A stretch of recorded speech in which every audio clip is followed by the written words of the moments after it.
कमला नगर क्षेत्र के कमला नगर स्थित Manappuram gold loan finance company में मौजूद कर्मचारियों से आज दोपहर 4 नकाबपोश बदमाशों द्वारा तमंचे के बल पर लॉकर खुलवाकर लगभग 17 किलोग्राम सोना और 5 लाख रुपए नकद लूटकर फरार होने की घटना में थाना एतमादपुर पुलिस की खंदौली चौराहे के पास लूट में शामिल बदमाशों के साथ हुई मुठभेड़ में 2 लुटेरों मनीष पांडे निवासी जयनगर थाना उत्तर फिरोजाबाद व निर्दोष कुमार निवासी कन्हरा कबरई थाना मटसेना फिरोजाबाद को गोली लगने से घायल होकर गिरफ्तार कर लिया गया। उनके कब्जे से लूट का करीब आधा माल यानी 2 तमंचे व कारतूस बरामद किया। मुठभेड़ के दौरान फरार 2 अन्य बदमाश नरेंद्र उर्फ लाल व अंशु फरार हो गए, जिनकी तलाश की जा रही है। दोनों घायल बदमाशों की अस्पताल में इलाज के दौरान मृत्यु हो गई।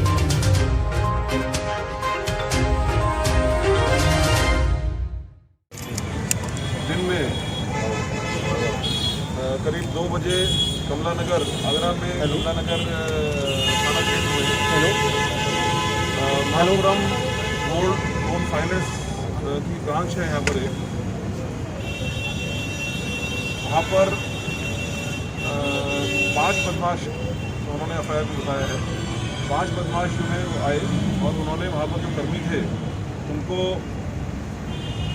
ओवर पावर करके उनको वो स्ट्रॉन्ग रूम ले गए। स्ट्रॉन्ग रूम या चेस्ट जहाँ पर उनका अपना गोल्ड डिपॉजिट रहता है, ऑर्नामेंट्स वगैरह रहते हैं, और वहाँ पर उन्होंने लगभग 19 किलो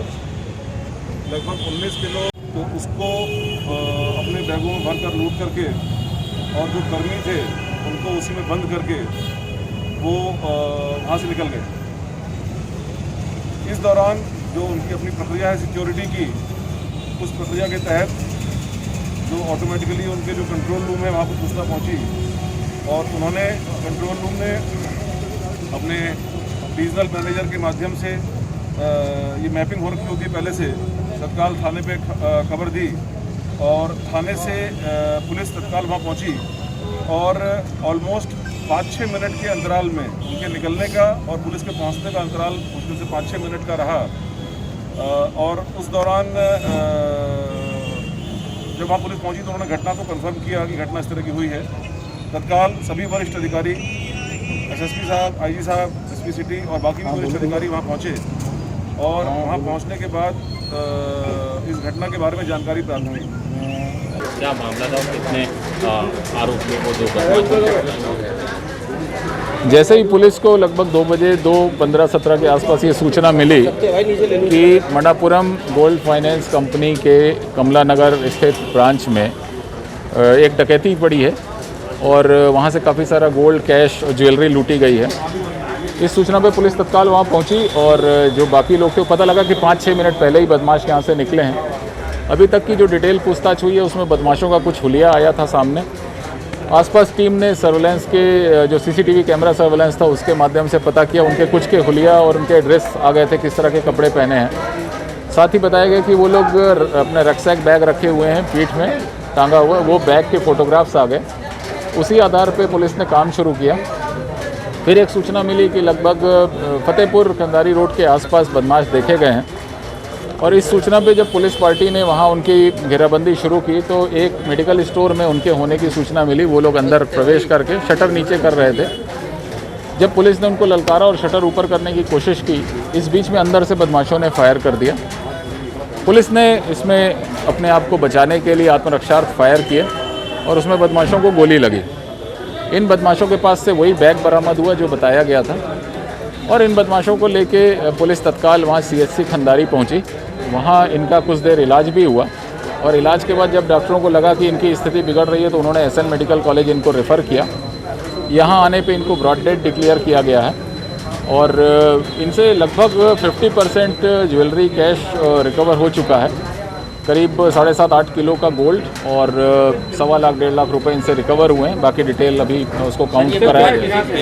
सॉरी, क्या इतिहास है? एक आदमी क्या इतिहास है? नहीं, अभी हम इतनी जल्दी कुछ कहने की स्थिति में नहीं है। बदमाश 2 हैं जिनकी पहचान अभी हुई है, मनीष पांडे हैं और निर्दोष कुमार हैं, फिरोजाबाद के रहने वाले हैं। अभी इतनी ही जानकारी है। इनके बदमाशों के जो बाकी साथी हैं उनमें से नाम आए हैं, लेकिन अभी पुष्टि नहीं है। किसी गैंग से भी कोई ताल्लुक? अभी it is too early to say, क्योंकि बहुत ही प्रिलिमिनरी स्टेज में है। घटना होने के 2 घंटे के बाद ही इतनी तेज़ गति से पीछा हुआ, एनकाउंटर हुआ कि अभी उतना समय नहीं मिल पाया। अब बदमाशों के बारे में चूँकि 2 नाम आ गए हैं, तो उनकी क्रिमिनल हिस्ट्री, उनका डोजियर, उनके बारे में डिटेल्स निकालेंगे। बाकी बदमाशों की भी जानकारी निश्चित तौर पे मिलेगी। प्लस हमारे जो अपने इलेक्ट्रॉनिक और डिजिटल सर्विलांस का सिस्टम है, उससे जल्दी हम लोग इसको वर्कआउट कर लेंगे। टोटल घटना में कितने बदमाश शामिल थे इस घटना में? अभी तक की जानकारी के हिसाब से 4 बदमाशों की तो पुष्टि हो रही है। बाकी अगर उनके कोई साथी होंगे तो जो पकड़े जाएंगे उनका इंट्रोगेशन करके उसमें आगे और डिटेल्स निकालेंगे। और लगभग 10 राउंड फायर बदमाशों की तरफ से, लगभग 10 राउंड पुलिस की तरफ से हुए हैं। एग्जैक्ट संख्या भी अभी काउंट करके बता देंगे। सर बैंक में कोई गार्ड मौजूद नहीं था क्या? उनके खिलाफ भी कुछ कार्रवाई इस तरह से कंपनी के? देखिए, 2 चीज़ें हैं। एक तो बैंक हैं और दूसरे नॉन बैंकिंग फाइनेंशियल इंस्टीट्यूशंस हैं। इसके लिए आरबीआई की अपनी गाइडलाइंस है। हम लोग उन गाइडलाइंस का अध्ययन करके ये देखेंगे कि कहाँ क्या कमी है। लेकिन निश्चित रूप से बैंक में सशस्त्र गार्ड होना, उनके सीसीटीवी कैमरे सही जगह पे फिट होना, उनके मॉनिटरिंग का सिस्टम होना, कंट्रोल पैनल होना, उनका फुटेज एक सेफ सिक्योर जगह पे आना, फायर अलार्म और स्मोक अलार्म का सही होना, करेंसी चेस्ट की मजबूती, और वहाँ उनका जो नाइट विज़न डिवाइस होती है, इंफ्रारेड डिवाइस होती है, उसकी मजबूती। इन सब चीज़ों पे हम लोग निश्चित रूप से सभी बैंक के सीनियर ऑफिसर्स के साथ मीटिंग करके इसको सुनिश्चित कराएंगे। इस त्वरित कार्रवाई के लिए पुलिस टीम को एडीजी साहब ने 1 लाख रुपए का इनाम दिया है। सभी शामिल अधिकारियों को प्रशस्ति पत्र दिए जाएंगे और सीनियर लेवल से इसकी मॉनिटरिंग केस खत्म होने तक जारी रहेगी।